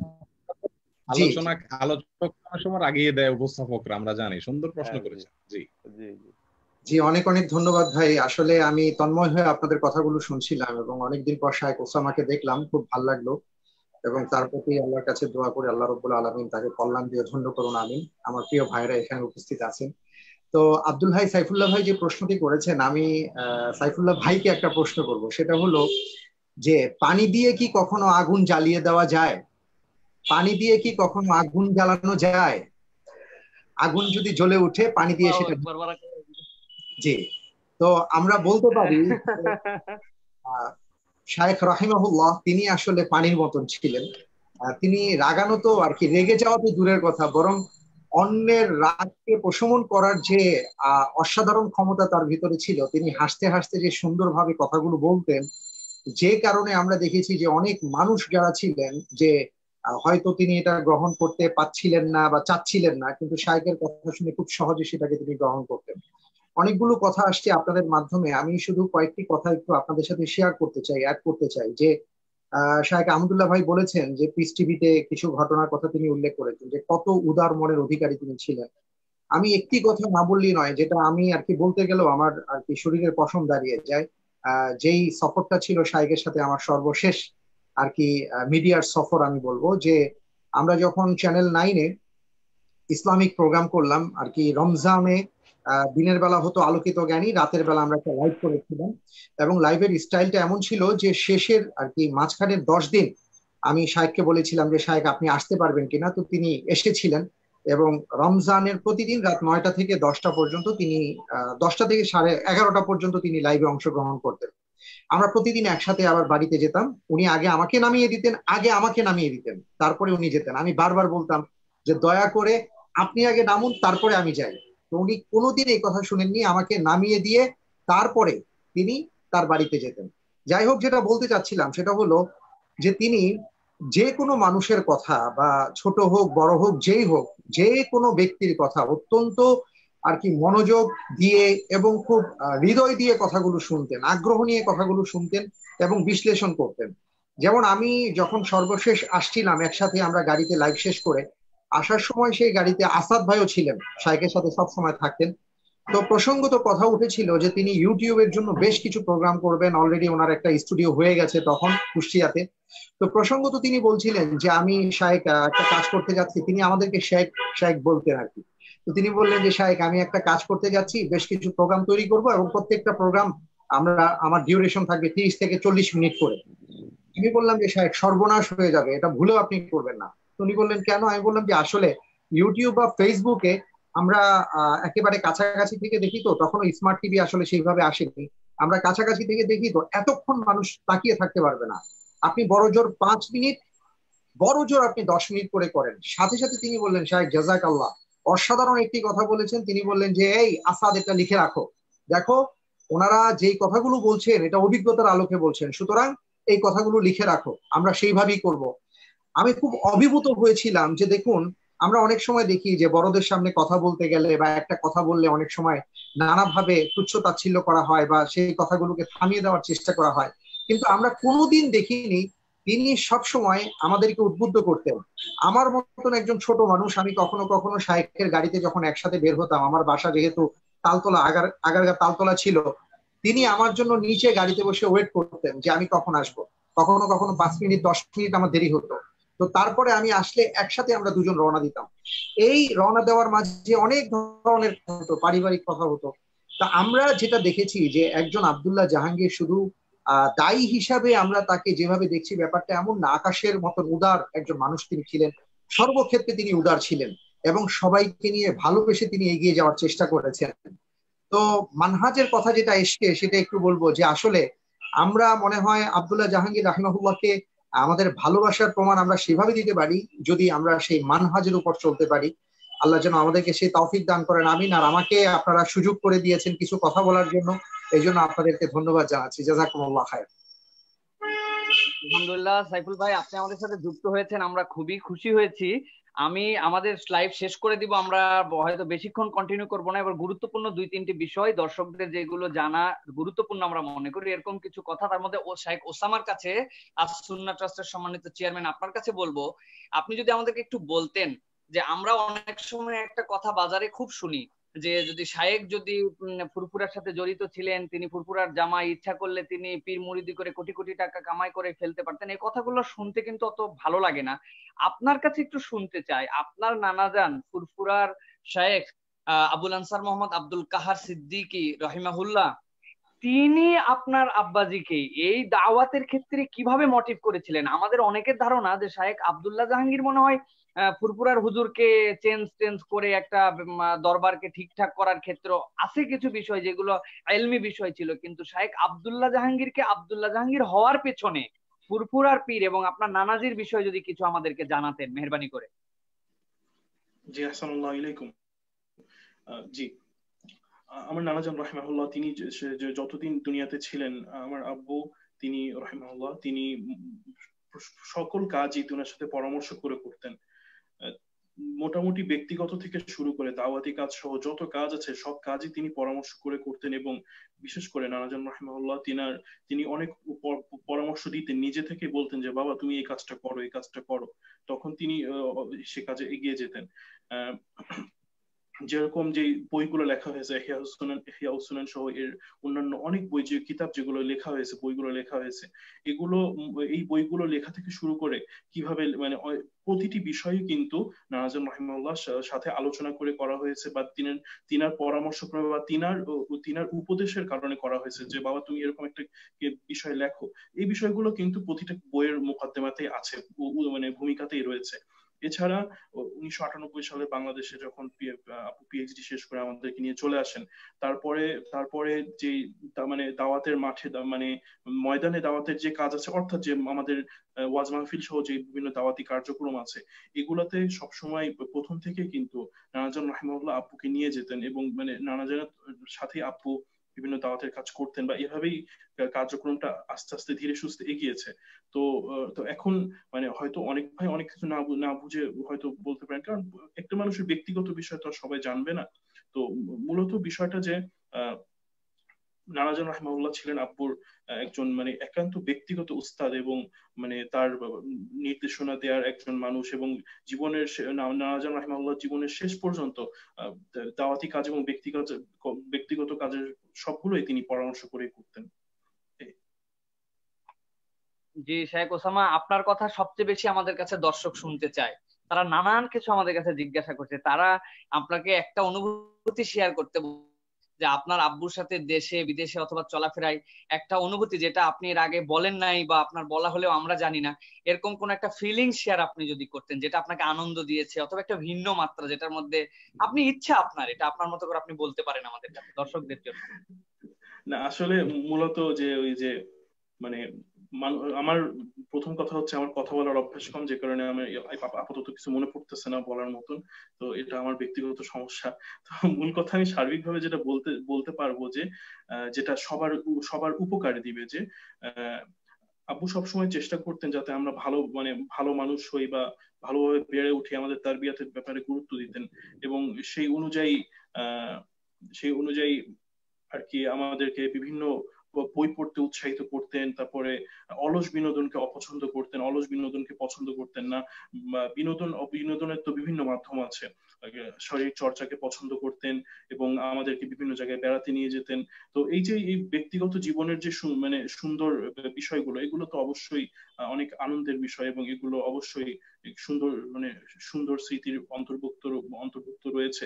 এবং আমাকে বিভিন্ন মানে আমাদেরকে পরিবারের আমাকে সহ আমার বোন যখন একদম ছোট ছিল, তো মানে ছোট ছিল বলতে যখন তার পর্দা করার প্রয়োজন হয়নি, সেই সময় আমাদেরকে ওয়াজ মাহফিলগুলোতে নিয়ে যেতেন, মাহফিলগুলোতে সাথে নিয়ে যেতেন। এবং এই সাথে করে মাহফিলে যাওয়া এটা একটি অনেক বড় পাওয়া, এবং মানে এটা অনেক একটা এই বিষয়টা আসলে বলে বোঝানো যাবে না, এটা কত আনন্দের এবং কত শিক্ষণীয় একটা বিষয়। তো এই যে মানে যাতে এবং সেই সাথে ব্যক্তিগত উন্নতির বিষয়গুলো যাতে মানে আমরা ধরেন একটা বিষয় হয়তো বললে আমি বুঝবো না, যেভাবে বললে আমি বুঝবো সেভাবে বোঝানোর চেষ্টা করতেন। তো আল্লাহ রাব্বুল আলামিন আর কি তার ইচ্ছায় যাতে আমরা ভালো মানুষ হই এটা সবসময় চেষ্টা করতেন। আর ব্যক্তিগত বিষয়ের ভিতরে আছে যে যেটা ওনার মানে যেটা আপু ব্যক্তিগত অন্যদের সাথে আচার আচরণের ভিতরে আছে যে কাজের আর কি অধীনস্থ যারা আছেন, অধীনস্থ মানুষ বা মানে ঘরের মানুষ যিনি হয়তো ঘরের কোনো কাজ করে দেন বা বাসার ড্রাইভার সহ অন্যান্য যারা আছেন, এদের সাথে তিনি সবসময় খুব ভালো ব্যবহার করতেন। ভালো ব্যবহারের অর্থ যে মানে অপ্রয়োজনীয় বকাঝকা করা বা তাদের সাথে যে মানে একটা অসম্মানজনক আচরণ করা, এগুলো থেকে তিনি সবসময় এড়িয়ে চলতেন এবং মানে এই বিষয়গুলো তিনি মেনটেন করার চেষ্টা করতেন। তো স্মৃতির ভিতরে একটা বলতে পারি যে যেটা হয়তো আমার সাথে ইনভলভ না, কিন্তু বিষয়টা হয়তো অনেকের কাছে মানে মজা লাগবে, যে একবার একজন এক ড্রাইভার ভাইকে নিয়ে আপু গিয়েছিলেন মাহফিলে। তো মাহফিলে যে ওই ড্রাইভার ভাই তিনি আসার সময় ক্লান্ত হয়ে ঘুমিয়ে পড়েছেন। তো তিনি আসার সময় ক্লান্ত হয়ে গেছেন দেখে আপু তাকে বলছেন যে ঠিক আছে তুমি পাশে যেয়ে বসো। পাশে যেয়ে বসিয়ে আপু গাড়ি ড্রাইভ করে ঘরে চলে এসেছেন, মানে একদম ঘরে এসেও দেখা যাচ্ছে ড্রাইভার সাহেব ঘুমাচ্ছেন। তো এরপরেও কিন্তু ড্রাইভার সাহেবকে কোনো মানে কটু কথা বলেন নাই যে তোমাকে নিয়ে আসলাম তোমার গাড়ি চালানোর জন্য, তোমাকে আমার বয়ে নিয়ে আসতে হলো, বা মানে এটা শুধুমাত্র একটা উদাহরণ দেওয়ার জন্য যে আমাদের অনুকরণীয় ব্যক্তিগত আচরণে অনুকরণীয় কি থাকতে পারে এটার জন্য বলা এটা আর কি। মাশাআল্লাহ। জি আলহামদুলিল্লাহ, আমরা আর বেশিক্ষণ বিরতি করব না। শাইখ জি, আপনার কাছে দুটো প্রশ্ন করব, এই দুটো প্রশ্নের মাধ্যমে আমরা শেষ করে দেব ইনশাআল্লাহ। যে শাইখ, অনেকে আমাদের কাছে একটা জিনিস বলেন শাইখ আহমদুল্লাহ, যে আস-সুন্নাহ ট্রাস্ট একটা প্রতিষ্ঠান আছে, আস-সুন্নাহ ফাউন্ডেশন নামে একটা প্রতিষ্ঠান আছে শাইখ। তো এক্ষেত্রে এই দুটো প্রতিষ্ঠান কি একই নাকি এই দুটো প্রতিষ্ঠান আলাদা? অনেকে কিন্তু গুলিয়ে ফেলেন বা অনেকে আবেগের জায়গায় মিলিয়ে ফেলেন, এই বিষয়ে আপনি একটু যদি জি ধন্যবাদ। আমি কয়েক সেকেন্ডে বলে ফেলি। আস-সুন্নাহ ট্রাস্ট এবং আস-সুন্নাহ ফাউন্ডেশন দুইটাকে অনেকে গুলিয়ে ফেলছেন। দুইটা ভিন্ন প্রতিষ্ঠান। আস-সুন্নাহ ট্রাস্ট ডক্টর খন্দকার আব্দুল্লাহ জাহাঙ্গীর রহমান প্রতিষ্ঠা করেছেন, আর আস-সুন্নাহ ফাউন্ডেশন আমরা প্রতিষ্ঠা করেছি। কেউ প্রশ্ন করতে পারেন তাহলে আস-সুন্নাহ নামটা আবার আপনারা কেন নিতে গেলেন, স্যার তো আস-সুন্নাহ করেছেনই। এর উত্তর হলো আসলে আস-সুন্নাহ এই নামে রেজিস্ট্রেশন ছিল না। আমরা খোঁজ খবর নিয়ে দেখলাম ইয়েতে আপনার কি বলে জয়েন্ট স্টকে তখনকার হয়তো গভর্নমেন্টের পলিসি ছিল অ্যারাবিক কোনো নাম না দেওয়া। স্যারের একটা প্রতিষ্ঠান ছিল এডুকেশনাল অ্যান্ড চ্যারিটি ট্রাস্ট অথবা ফাউন্ডেশন অফ ঝিনাইদহ, তো ওইটা অধীনে চলছিল সবকিছু। আমরা দেখলাম আস-সুন্নাহ নামটা যেহেতু রেজিস্ট্রেশন হয়নি, এটা যদি আমরা না নেই তো কেউ একজন নিয়ে নিবে। আমাদের পরে এখন অনেকেই চেষ্টা করছে আস-সুন্নাহ নামে বিভিন্ন প্রতিষ্ঠান করার জন্য। আলহামদুলিল্লাহ যেহেতু আমরা নিয়ে নিচ্ছি, এখন আর কেউ নিতে পারছে না। মূলত আস-সুন্নাহ নামটা যাতে কোনো বেদাতি অথবা অন্য কেউ বেদাতি লিপ্ত এরকম কেউ যাতে দখল করে নিতে না পারে, সেজন্য সুন্নাহ নামটাকে রেজিস্ট্রেশন করার প্রয়োজন ছিল। স্যার যেহেতু ঝিনাইদহ ট্রাস্ট নামে একটা প্রতিষ্ঠান আলাদা করে তার অধীনে কাজ চালাচ্ছিলেন এবং বিভিন্ন পলিসির কারণে হয়তো তখন করতে পারেননি, সেজন্য এই নামটি আবার রেজিস্ট্রেশন করে নেওয়া। আর দর্শকদেরকে জানিয়ে রাখতে চাই, আস-সুন্নাহ ফাউন্ডেশনের সাথে এটা প্রতিষ্ঠার সময় আমরা ফুরপুরাতে শেখের শেলক এবং আপনার বর্তমান ফুরপুরার দায়িত্বশীল এবং ট্রাস্টি বোর্ডের মেম্বার ট্রাস্টের, তিনি সহ ট্রাস্টের সমস্ত লোকজন, আমাদের ওসমান ছিলেন সবাই, আব্দুল মেশকাত সিদ্দিকী হাফিজাহুল্লাহ সহ সবাই মিলে আমরা বসে ডিসিশন নিয়েছিলাম যে স্যারের চিন্তাধারাগুলোকে কিভাবে আমরা ছড়িয়ে দিতে পারি। প্রথম কথা হলো ঢাকা একটা ব্রাঞ্চ খোলার ব্যাপারে, এরপরে দেখা গেল না সেখানে সমস্যা হতে পারে। তখন আমরা চিন্তা করলাম যে ঠিক আছে, ভিন্নভাবে আরেকটা প্রতিষ্ঠান একই চিন্তাধারাকে সামনে রেখে কাজ করুক, সেই জায়গা থেকে আস-সুন্নাহ ফাউন্ডেশনের যাত্রা। আর আস-সুন্নাহ ফাউন্ডেশনের নির্বাহী কমিটিতে আমাদের শেখ উসামা খন্দকার রয়েছেন এজ এ মেম্বার এবং আমাদের শেখ আব্দুল্লাহ মোহাম্মদ সাইফুল্লাহ রয়েছেন এজ এ মেম্বার। আলহামদুলিল্লাহ যদি এটার অফিসিয়াল প্রসেস এখন শেষ হয়ে, আপনার কাছে মিনিটে আরেকটা জিনিস জানতে চাইবো। আমরা বুঝতে পেরেছি যে আসুন্নাহ ফাউন্ডেশন এবং আসুন্নাহ ট্রাস্ট আলাদা প্রতিষ্ঠান দুটো, যদিও আমরা চেতনার দিক দিয়ে এক, কিন্তু দুটো আলাদা প্রতিষ্ঠান। একটা দায়িত্বশীল হিসাবে শাইখ ওসামা চেয়ারম্যান আছেন, একটা চেয়ারম্যান হিসাবে আলহামদুলিল্লাহ শাইখ আহমদুল্লাহ দায়িত্ব পালন করছেন। দুটো ভাই ভাই, কিন্তু দুজনের আলাদা সত্তা আছে। জি, আরেকটা জিনিস শাইখ আহমদুল্লাহর কাছে আমি বলতে চাই, আপনি যদি আমাদের কাছে বলতেন যে শাইখ রহমাহুল্লাহ যে ঐক্যের প্ল্যাটফর্ম গড়তে চেয়েছিলেন এবং এই প্রজন্মের আলেমদের মধ্যে নানান ধরনের মাসালাগত ইখতিলাফি বিষয় থাকার পরেও একতাবদ্ধ করতে চেয়েছিলেন, এক্ষেত্রে শাইখ আপনি বা আসুন্নাহ ফাউন্ডেশন বা আসুন্নাহ ট্রাস্টের উদ্যোগটা কি এই মুহূর্তে, অথবা কি উদ্যোগ নেওয়া যেতে পারে, এটা যদি একটু হাইলাইট করে দিতেন। আসলে বিড়াল দিয়ে বাঘের কাজ হয় না। বিড়াল দেখতে বাঘের মতো হলেও বাঘই বিড়ালি। তো স্যারের কাজটা তো আর আমাদের দিয়ে হবে না। আমরা যেটা চেষ্টা করি সেটা হলো স্যার রাহিমাহুল্লাহ যেভাবে চাইতেন, অর্থাৎ উম্মাহ কনসেপ্ট নিয়ে প্রত্যেক মুসলিম ভাইকে বুকে তুলে নেওয়ার মানসিকতা রাখতেন। বিশেষ করে হানাহানি চলছে, সবার সাথে চলার মতো মানসিকতা থাকতো। স্যার একটা কথা আমাকে ব্যক্তিগতভাবে বলেছিলেন যে শেখ দেখেন, আমরা যারা দেওবন্দি ঘরানার আছি তাদের মধ্যে স্যার বলতেন দেওবন্দি ঘরানার ভাইদের মধ্যে কিন্তু মতপার্থক্য আছে, থানবী, মাদানী, এবং আবার এর মধ্যে আবার ছোটখাটো মতপার্থক্য আছে। মতপার্থক্য বলতে মানে কোনো দৃষ্টিকটু কিছু না, বুঝের বেশ কম। তারপরে জামাত ইসলামের ভেতরে এরকম একাধিক মতপার্থক্য আছে, আহলে হাদিসের ভিতরে একাধিক মতপার্থক্যের বিষয় রয়েছে। স্যার বলতেন যে নিজেদের ভেতরকার মতপার্থক্য গুলো, কথার কথা আহলে হাদিসের ব্যক্তিগত যে মতপার্থক্য, ভেতরগত যে মতপার্থক্য, সেগুলো তারা বাইরে প্রকাশ করেন না, নিজেরা রাখার চেষ্টা করেন, কারণ যাতে আহলে হাদিসের বদনাম না হয়। স্যার বলতেন যে এই জায়গাটাকে আমি চাচ্ছি আর একটু ব্রড করে ফেলতে, অর্থাৎ আমরা সবাই তো মুসলিম, আহলে হাদিসকে রক্ষা করার চেষ্টা করছে, ভেতরে মতপার্থক্য করে বাইরে করতে দেয় না। তো আমরা মুসলিমরা আমরাও ভেতরে করি, অনলাইনে বাইরে না করি, পাবলিক ফোরামে না করি, যাতে করে ইসলাম কলুষিত না হয়, ইসলাম কালার্ড না হয়, ইসলাম যাতে বিতর্কিত না হয়। আমার মনে হয় সেই জায়গাটাতে যাওয়ার জন্য আসুন্নাহ ফাউন্ডেশন চেষ্টা করছে, আসুন্নাহ ট্রাস্ট চেষ্টা করছে, আমরা ট্রাস্টের সাথে জড়িত আছি। আমি মাদ্রাসার উপদেষ্টা ট্রাস্টের স্যারের, আবার স্যারের আমাদের এই প্রতিষ্ঠানের প্রতি মুহূর্তে তাদের সাথে যোগাযোগ হচ্ছে। আমরা সবাই মিলে চেষ্টা করছি স্যারের রেখে যাওয়া কাজগুলোকে সামনে এগিয়ে নেওয়ার যাওয়ার জন্য। বাকি আমরা বিড়াল দেখতে অনেকটা বাঘের মতো চেহারা ছবি লাগলেও আসমান এবং জমিনের যেরকম তফাৎ, বিড়াল এবং বাঘের মধ্যে যেরকম তফাৎ, তার চেয়ে বেশি তফাৎ। তারপরেও আমরা আশা করি আল্লাহ সুবহানাহু ওয়া তাআলা চাইলে কাজ নিতেই পারেন। আমরা চেষ্টা করছি, আমাদের দর্শক শ্রোতা ভাইবোনদেরকে আমরা আহ্বান করব, আব্দুল্লাহ জাহাঙ্গীর রহমানুল্লাহকে ভালোবাসেন যারা, তাই সে ভালোবাসার জায়গা থেকে আসুন স্যারের যে মানহাজ বলতে স্যার যে উদারতা, স্যার যে বিনয়, স্যার যে কাউকে আক্রমণ করতেন না, কাউকে আক্রমণ করে কখনো কথা বলেছেন। ডক্টর কফিলউদ্দিন সরকার সালেহী, ওনাকে আমরা কে না চিনি, স্যারের সাথে মতপার্থক্য চিন্তাগতভাবে কত মারাত্মক।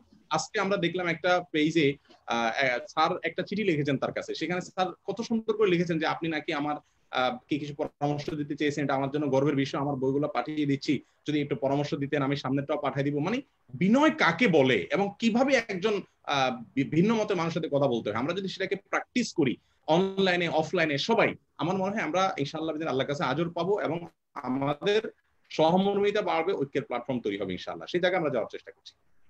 জি শাইখ, আমি লাস্ট একটা কথা বলে শেষ করে দেবো শাইখ। আমি আমাদের দর্শক যারা আমাদেরকে দেখছেন, এত সময় দীর্ঘ সময় ধরে আপনারা ভালোবাসা নিয়ে আমাদের সাথে আছেন, আসতে দেরি করেছে, আমি আপনাদের কাছে একটা বিনয়ের সাথে কথা নিবেদন করতে চাই। আমরা যখনই 4-5 জন ব্যক্তি একত্রিত হই, আলেম হই নন আলেম হই, যে জায়গায় একত্রিত হই, আমরা কি চর্চা করি দেখবেন তো? যখনই চর্চা করি, কোন একটা প্রসঙ্গ ওঠার সাথে সাথে এই আলেমটা এরকম করে কথা বলেছে, এই লোকটার এই নেচার খারাপ, এই লোকটা কি বলে না বলে। সত্যি ওয়াল্লাহিল আজিম, আমি এতদিন ধরে শাইখ চলে যাওয়ার, এতদিন শাইখের সাথে 10-12 বছর থাকা অবস্থায় আমি এই জায়গায় সব জায়গায় একটা কথা বলি, বিশেষ করে যারা আমরা ইন্টারনেটে ফলো করছি, শাইখকে আলোচনা শুনছি, আসেন তো আমরা এই কথাটা একটু বিবেচনা করে কখনো দেখেছি কিনা, অন্যের সাথে দেখা হলে কথা হলে তার খারাপ দিক কি, তার সমালোচনার দিক কি, তার কটু দিক কি বলা হয়, এর দ্বারা কি হয়, তার গীবত হয়। আমি একটা মৃত সন্তানের মানে ভাইয়ের আমার খাই আমরা, এরকম আমরা গুনাহের মধ্যে হই। কিন্তু শাইখ রহমাহুল্লাহ কেন যখন আলোচনা হয় আমরা একজনও এরকম কথা বলতে পারি না, আমাদের সবার মনে হয় না এই লোকটা ভালো ছিল, এই লোকটা হাসি মুখে কথা বলতো, বা এই লোকটা কত সুন্দর নেচার ছিল। আমরা শুধু এটা কি শাইখের ব্যাপারেই বলে যাব, নাকি আমাদের সিদ্ধান্ত নেওয়ার সময় আসছে যে আমরাও যখন দুনিয়া থেকে চলে যাব, আমাদের যখন অবর্তমানে থাকবে, মানুষ যেন আমাদেরকে নিয়েও কোনো গুনায় লিপ্তই হতে না পারে, এরকম আমার চরিত্রকে আমি গঠন করে যেতে পারি কিনা। আজকের পুরো আলোচনায় আমাদের কাছে আহ্বান থাকবে, আসুন আব্দুল্লাহ জাহাঙ্গীরের ব্যক্তি চর্চা, ব্যক্তি গুণাগুণ, এই যে আদর্শটা ধারণ করে আজকে মানুষের কাছে এত ভালোবাসার পাত্র হয়েছেন, তার আলোচনায় গুনাহ হয় না, বরং তার আমলনামায় সওয়াব হয়। আমরাও মুসলিম ভাইয়ের প্রশংসা করার জন্য, তার ভালো দিকের আলোচনার জন্য, তার যেরকম আমরা সবের অধিকারী হই, আমরাও এরকম জীবন যাপন করি, যে জীবন যাপনে আল্লাহ রাব্বুল আলামিন যেন আমাদের মৃত্যুর পরে আমাদেরকে এরকম সম্মানের জায়গায় আসীন করেন। আমরাও যেন এরকম ভাবে সমালোচনা মানুষ করলেও সেটা যেন আমাদের জন্য সম্মানের সাথে করে, এবং আমাদের আচরণের দ্বারা অন্য যেন গুনাহ খাতা